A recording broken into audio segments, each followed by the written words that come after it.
पिछले कुछ समय से ये साफ देखा जा रहा है कि जर्मनी की तरफ से भारत के लिए कुछ ऐसे कदम उठाए जा रहे हैं और ऐसी स्टेटमेंट सामने आ रही हैं कि जिनको सुनने के बाद भारतीय लोगों में जर्मनी के खिलाफ नाराजगी बढ़ती जा रही है। और ये पब्लिक ओपिनियन कह लो या फिर परसेप्शन बनते जा रहा है कि जर्मनी भारत को नहीं चाहता है या भारत को पसंद नहीं करता है। फिर चाहे कोविड-19 की वैक्सीन के ऊपर से पेटेंट प्रोटेक्शन हटाने वाले भारत के प्रपोजल को WTO में ब्लॉक करना हो या फिर पूरे के पूरे यूरोपियन यूनियन में भारत के मेडिकल एक्सपोर्ट्स को प्रभावित करने की कोशिश करनी हो या भारत के वर्ल्ड फार्मेसी बनने के पीछे यूरोप को बताना हो,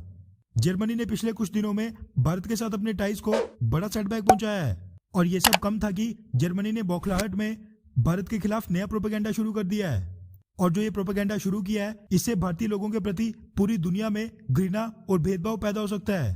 दरअसल रॉयटर्स के वाले से मीडिया रिपोर्ट सामने निकल कर आ रही है कि जर्मनी की पब्लिक हेल्थ एजेंसी के चीफ लॉथर वाइलर ने पिछले कल ऐलान किया है कि भारत में जो कोविड-19 का नया वेरिएंट पाया गया है उसके खिलाफ कोविड-19 की वैक्सीन भी कम इफेक्टिव यानी कम प्रभावी साबित हो सकती हैं। मतलब कि जो भारत में कोविड-19 का नया वेरिएंट पाया गया है वो इतना घातक और खतरनाक है कि उस पर तो कोविड-19 की वैक्सीन भी काम नहीं कर पाएंगी।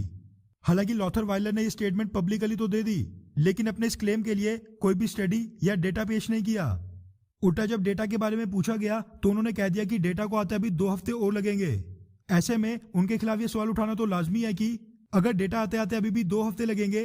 तो फिर उन्होंने ये ऐलान करके पिछले कल ही संभावना क्यों जता दी, ऐसा उन्होंने किस बेसिस पर किया।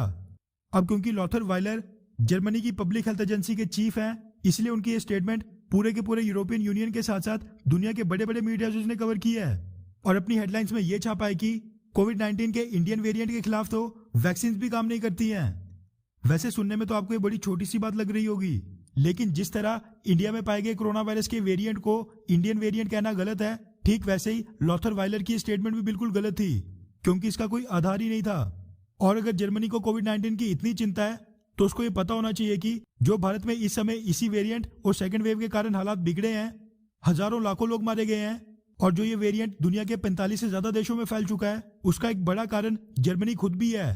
क्योंकि 2-4 पैसे कमाने के चक्कर में जर्मनी ने भारत और साउथ अफ्रीका के ट्रिप्स वेवर वाले प्रस्ताव को WTO में अभी तक ब्लॉक करके रखा है। अगर वो आज इस प्रस्ताव को पास होने दे तो रातों रात भारत में लाखों करोड़ों वैक्सीन मैन्युफैक्चर हो सकती हैं जो कि बेहद सस्ते दामों पर होंगी। ऐसे में उसको भारत पर उंगली उठाने का तो बिल्कुल हक नहीं है। अगर जर्मनी उस ट्रिप्स वेवर को इसी तरह ब्लॉक करके रखता है तो फिर कोविड-19 की सस्ती वैक्सीन की तेज प्रोडक्शन में और भी टाइम लगेगा और कोरोना वायरस के म्यूटेट होकर नए वेरिएंट में बदलने का भी खतरा बना रहेगा। अच्छा सुनो, चैनल को सब्सक्राइब करो, उसके बाद घंटी बजा देना ताकि अगली वीडियो आपसे मिस ना हो पाए। Thank you.